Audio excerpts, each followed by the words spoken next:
నల్గొండలోని కోమటిరెడ్డి విద్యా సంస్థల్లో ఉర్దూ మీడియంను ప్రవేశపెడుతున్నట్లు మంత్రి కోమటిరెడ్డి వెంకటరెడ్డి తెలిపారు.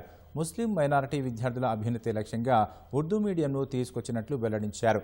నల్గొండ జిల్లాలో పర్యటించిన మంత్రి కోమటిరెడ్డి ఉర్దూ మీడియం ప్రభుత్వ పాఠశాల భవన నిర్మాణానికి శంకుస్థాపన చేశారు.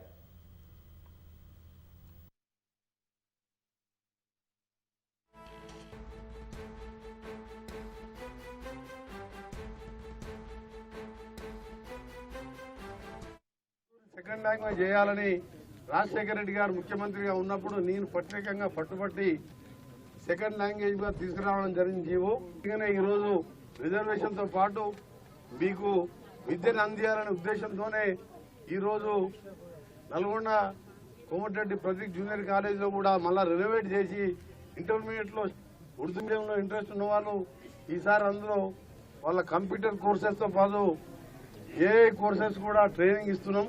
దాంతోపాటు ఇప్పుడు కట్టే స్కూల్లో కూడా కంప్యూటర్ కోర్సెస్ ఏఐ కోర్సెస్ ఎక్కడ లేదు, తెలంగాణలో, ఆంధ్రప్రదేశ్లో కూడా ఎక్కడ లేదు.